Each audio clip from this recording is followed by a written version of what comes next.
So hi, my name is Vivekanand, or V or Viv or anything like that. I'm a research scientist here. And as an opening, imagine that you're an astronaut. You're flying through outer space, maybe on your journey to Mars. You spend months and months in zero G, where if I blindfold you, the idea of up doesn't even exist. And I kind of want you to ponder that because it's baffling. As dancers, every movement you make, implicitly woven into it, is the idea of gravity. How will gravity affect the way that my arms are moving? And now for months as an astronaut, that doesn't exist anymore.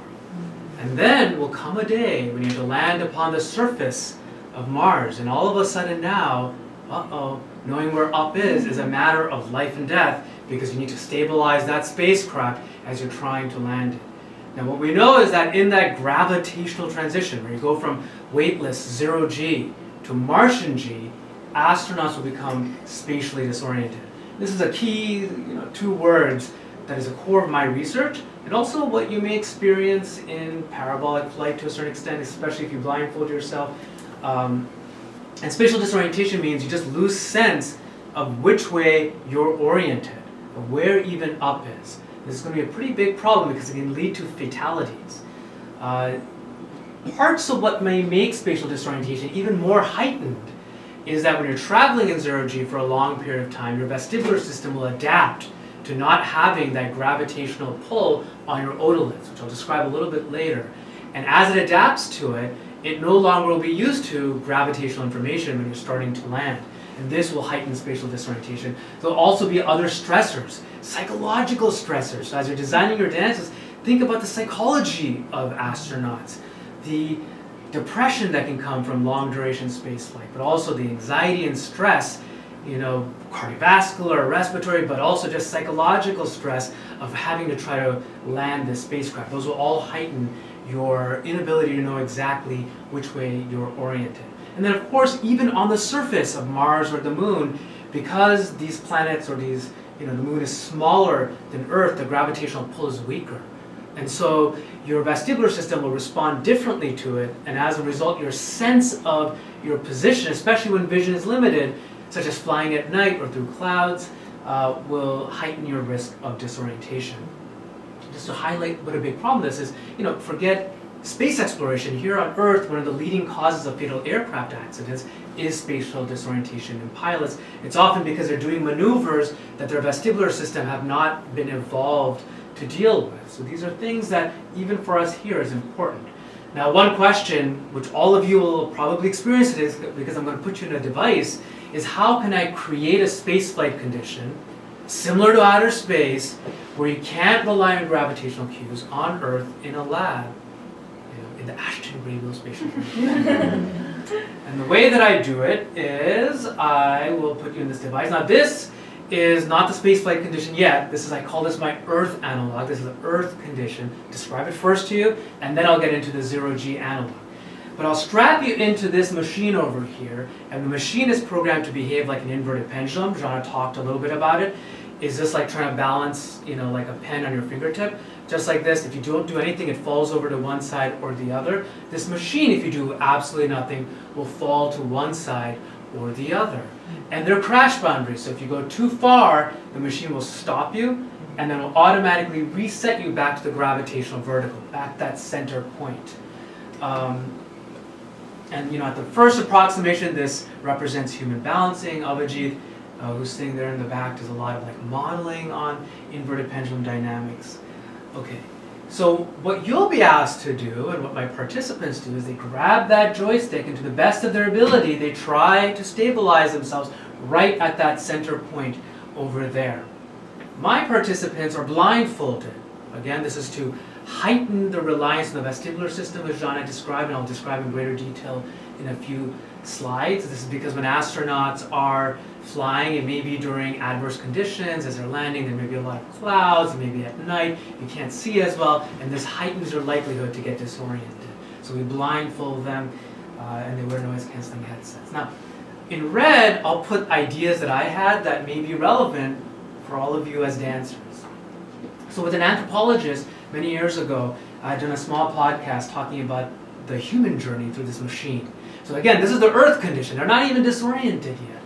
But what's kind of interesting through observations is that when people first get into this machine, they get tense, and you can sense their anxiety because it is a big machine. It's kind of scary.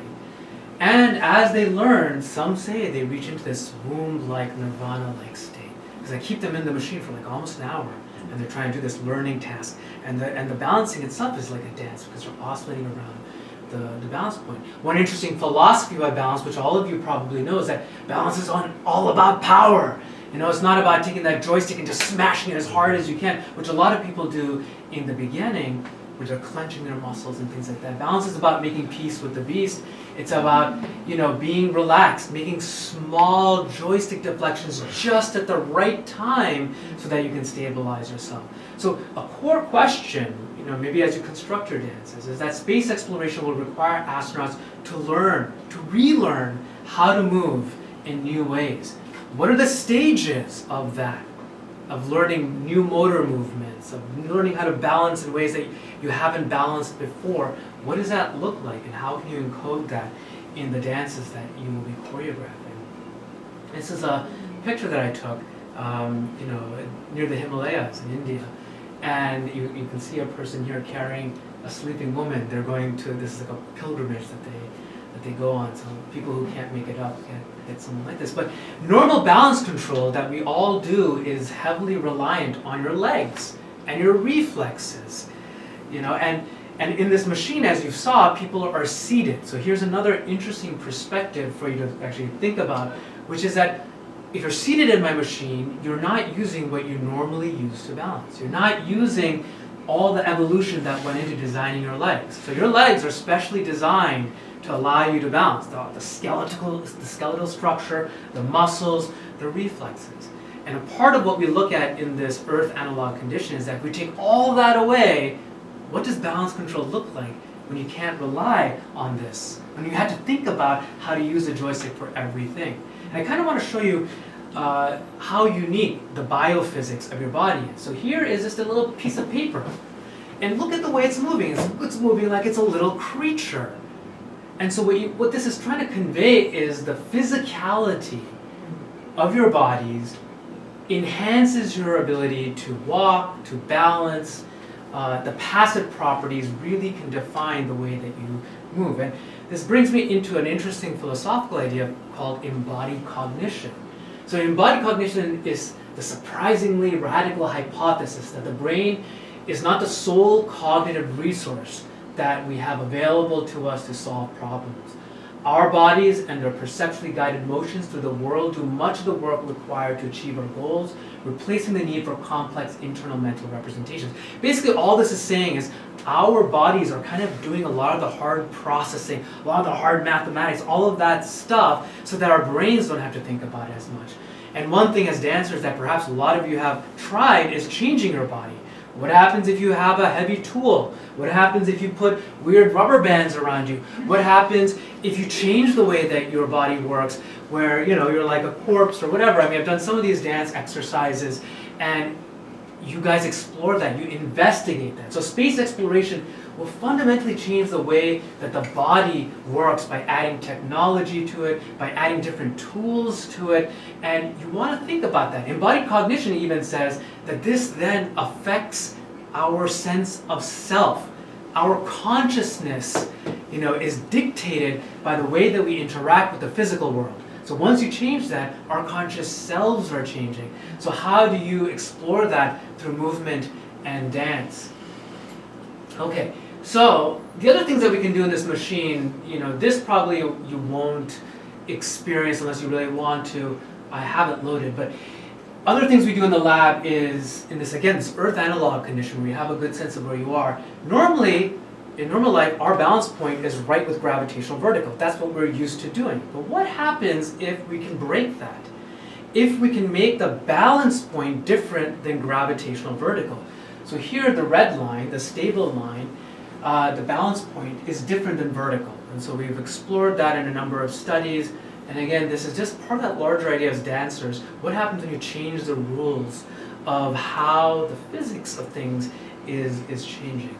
Okay, The other important thing to kind of talk about is your vestibular system. And I'm going to get into that. John already gave you like a general overview. But this is one of the directors of the lab, James Lackner. And this is a patient whose vestibular system, their inner sense of balance, doesn't work. And you can see how unstable they are. Now, many astronauts, when they go to the International Space Station, initially will feel very sick because their vestibular system, motion sick, because their vestibular system is not evolved to be able to deal with that absence of gravitational information. Eventually they adapt, but when they come back to Earth, they again feel motion sick, and they have postural instability very similar to this, sometimes for like a month. It can last for a decent amount of time. So a lot of the things that NASA and other people are questioning is that, you know, when astronauts, let's say they get to Mars, well, they're going to have to get immediately into like building structures and things. How are they going to do that when there's so much postural instability? So again, with their dances, part of what you want to maybe explore is postural instability, and how do you deal with that? How do you make sense of that, and then how do you try to adapt with that? So yeah, what does movement dance look like when a fundamental sense is changed? Okay, so as a reminder, this was my Earth analog condition. You're in the upright, you're falling to the left and right. And to give you like a sense of the sensory information that you're getting here, because you're blindfolded, there's no visual information. And I explained the reason why we do that. You don't have any real proprioceptive information because you're strapped in this machine. You don't have any auditory information because you're wearing noise-canceling headsets. Most of the information you're getting from doing this task is through your vestibular system, which I'll describe in a second, and then also the touch receptors on your skin as you're kind of pushing against this machine. And just as Jana had said, the vestibular system, take a magic school, is located in your inner ear. You've got two parts, just to again refresh your memory. You've got the semicircular canals. They're detecting, you know, angular acceleration. So as you're twisting and rotating, they're detecting how fast you're rotating. And the most important thing for the experiment that you're going to experience today when I put you in this device is your otolith organs. Again, as Jean has explained, these are little hairs, and they basically detect how much you're tilting from gravitational vertical. The more you tilt away from that balance point, the more those hairs deflect inside your inner ear, saying, hey, you're far away. So you can be blindfolded, but you'll know that, oh, I'm about 45 degrees away. I can sense that. That's because of the vestibular system. And I'm going to tell you how I mess with that in the next section. So, the second condition is my spaceflight zero-G analog condition. And what I do is I put you onto your back. Now all the dynamics are exactly the same. If you do nothing, the machine is programmed to just fall over to the left or to the right. Why is this so much different? Why is this a zero-G analog? Well, to explain it, you remember your otoliths. Now, in the upright, the further you get from that balance point, the more they'll deflect, giving you a sense of where you are. But on your back, those otolith hairs are just pointing down. And you could be right at the balance point, or you could be really far away. It doesn't matter. Those otolith hairs are not changing. So you can't use gravity anymore to figure out where is that center point. And this is a little bit of a confusing concept. I had to go fast, so don't feel too bad if you can't understand all of it. The main idea is that you just can't use gravity to figure out where that center point is. And that's why we call it a spaceflight analog, because you can't use gravity to figure out where that center point is, similar to astronauts who can't really use gravity to figure out, well, which way are they pointed. Okay, so you'll go in this machine. I'm not going to go over the data, but mostly when you're on the back, very quickly you'll lose sense of, like, where's the center? Which way am I going? 90% of people are like, I have no idea where I am. 100% of them will show in their data. What's also really interesting, on a psychological or philosophical level, is what happens when a critical piece of information that you're used to is missing. Well, what your brain does is it maybe kind of panics. It tries to patch together as quickly as it can a sense of reality. But that reality may not be correct. And so we get all sorts of illusions. 10% of people, they know they're on their back, but they'll say, oh, actually, I feel like I'm completely upside down. Very bizarre, right? Like, for me, I know what this machine does. I know it operates between 60 and negative 60, but when I'm in it, I feel like I'm doing complete 360s. So some of you may experience some of these illusions, and Jean and I talked about illusions. And again, as you're exploring dance, part of what you may want to be able to replicate for the audience or for yourself is, how do you deal with an unknown reality where your brain is trying to figure out what's going on? The other kind of side thing, which I think I'm curious about, is can disorientation be used to investigate deep things about yourself? And I feel like dance can also allow you to do that. So like in Patanjali's 8 steps of yoga, there are many different perspectives, but yoga is like not only about doing like the physical asanas, but it's about reaching a deep mental state. And in his, this is like an ancient 8 thing, and for him the physical asanas, the only reason they exist is so that your body is at peace so you can reach a deeper meditative state. One of the steps to reach really deep meditation is pratyahara, which is withdrawal from your senses. And that's what happens when you're in this machine on the back, because you're withdrawing from your vestibular sense to a certain extent. You can't use the same way that you did. Just this weekend I did an event at my house. You guys are always welcome if you want to attend any of my events. And it was exploring altered states, getting into altered states without any substances, drugs or alcohol. We did it through rhythmic-induced trance. Well, I like drugs and alcohol too. I'm always a proponent, but I'm also curious without it. And so we did it through rhythmic-induced, so basically drumming. But I had different types of hypotheses with that. But while I was doing the literature review, it was kind of interesting. Sensory deprivation can also be a method to reach an altered state, and in a way, being on your back can do that. So just think about these things as you're in the machine, and think about what does that mean if you're in 0G. And again, like 0G has a lot of different things to it. Part of it is you're floating around and it's really different, but other parts of it, which I'm trying to also express to you, is your perception, inward perception of where you think you are in space. And that alone, I think, is pretty interesting. Now, again, I don't want to overwhelm you with too many things, but what I can also do, none of you will experience this because it requires me to reconfigure it, I can spin people like this. And what's interesting about it is it's just like being on your back. When you're spinning in yaw like this, gravity is aligned like this. You can't use gravity to figure out how much you've spun. So very quickly you can get disoriented. And the reason why that's interesting is, we had done like a multidisciplinary event. I invited Liz Ronka, who's a dance instructor, and she does a lot of pole dancing. And what was interesting, what I wanted to do was a multidisciplinary exploration to how pole dancing is similar to that condition that I just showed you right now. Because in both conditions, I learned from her, as you're spinning really fast and you can't visually fixate because you're going so quickly, you lose sense of where the audience is. And so we explore disorientation through that form of dance. And this handsome young man, Joel, talked about motion sickness, and he makes people very sick. They're sitting right behind you, so if you have any questions on motion sickness, he can tell you. So we had done, presentations. This is on YouTube, so if you're interested, I can always send you a link. And by the way, I'm always open to any sort of collaborations, any sort of dance collaborations or deep discussions. Feel free to reach out. So again, what types of dance explorations, what types of dance explore similar movements? Can we gain insights for space exploration? So can pole dancing give us insights into space exploration? With Liz Ronka, I had initially started talking about contact improv with her, and then when I learned about pole dancing, I went into there. But she was telling me that pole dancing can also have elements of disorientation, and so what does that look like, and what can generalize from one situation to another? So again, if you want to collaborate on this, I'm totally down. But I've recently been getting into is whirling dervishes, because you can get into an ecstatic state just by that kind of vestibular stimulation, which for many is uncomfortable and they don't like it, and yet here it's being used to get you into a meditative state. So I'm talking to people who do this, and who knows, maybe something interesting will come out of it. The other random, maybe not so random, but I talked about earth analog, you're up at the upright. I talked about 0G analog, you're on your back. What we can do is I can pitch you back, so you're kind of like diagonal, you have some gravitational information but not full, so I can create a Martian, and I can create a lunar. So if you have time, you guys can experience this, but all the magic happens here, and then these are just like, light, what's that? Nuances. Nuances, exact, thank you. These are just nuances.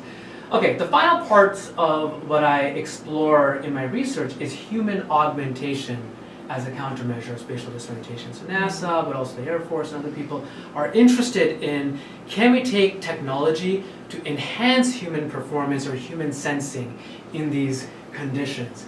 And so you can't see it here too well, but what I've done is I've put little vibrotactors. So these are little vibrating things. This takes a while to set up, so all of you won't be able to experience it, but I'll give you the general gist of what we found. So we We had 4 vibrators, and the further away you got from the balance point, the lower down you could feel it. The question was, could this help? And long story short, we found, yes, the vibratactors help, but again, there was this big perceptual confusion. A person inwardly would incorrectly think that they're maybe over here, but the vibratactors would be buzzing saying, no, you're over here. And when we're making these fast gut-level decisions, how do you resolve that? How do you resolve this? Do you trust this thing that's external to you? When your entire life you've been trusting what's inside you, how do you deal with that? And so a lot of questions I've been asking is, how do we build a stronger, almost subcognitive connection between humans and devices, humans and technology? And that's led me, I won't read all this, but that's led me to create a collaboration. I'm collaborating with a philosopher and like a technology guy who makes things with Arduinos. And so we're actually working on a little dance project. You're all welcome to join this. And again, I'm always down to collaborate on any projects that you guys have. But really, kind of the question is that, could ritual, narrative, storytelling, and meditative practice really bind together humans and devices in a beautiful and artistic way so you feel a greater feeling of oneness and flow? So this project is different than that machine. We're developing, this little device here. It's very amateurish, using Arduinos and stuff. I don't really know how to do this in a way that's really good, but it's exploratory. And basically, what right now we have a lead, I guess you could say, dancer who has a device that detects body tilt, and then that's conveyed through the Wi-Fi, and then the receivers, the rest of the dancers, get that information through vibrations that they feel in their body. And the question is, how do you feel one? Because just getting a vibration here, what does that mean? Why do I care? Can we create a process of ritual and training that makes you really evoke emotion? And then the idea is they start off together, but then because we can use the Wi-Fi, they go into separate buildings. Now they can't see their other dancers. Can you still evoke the same emotions? And eventually, we want to get it so that we can get more complex things through the Wi-Fi, get every dancer's tilt information, and see, can we use that to have some emergent, patterns or movements. So in any case, if you want to collaborate on that, I'm always welcome. I'm also, the last thing I'll finish, off with are a few other collaborations. So one variant of this, the early variant, was this thing that I had done. So this was in collaboration with Brooke, who's director of costume at the Brandeis Theater. And so she made these costumes that are kind of like represent like planets and the moons. And what these artists or these dancers did is, so they have these kind of like these dresses that they pull up and it turns into a sphere. And this was the early iteration of my technology. This didn't really work out, but it was still like the good first effort. And so then they tried to we tried to do like a little dance with this, but we still have access to these costumes in case you guys want to work on. The other things that I explore are, I do like ritualistic stuff in my backyard and my house, which you're always welcome to. So in my rebirth ceremonies, I look at the relationship between humans and technology, and then this one was looking at, masks, dance, identity, music. And so, I had speakers come who talked about dance, mask, music, and ritual from tribal India, and then another famous mask maker from Somerville talked about masks and changing your identity. And then, we made masks, and then essentially we did like multiple dances. So we started off first, primal human connected umbilically to Mother Earth. Eventually, we get impregnated with technology, and then we give birth to that technology.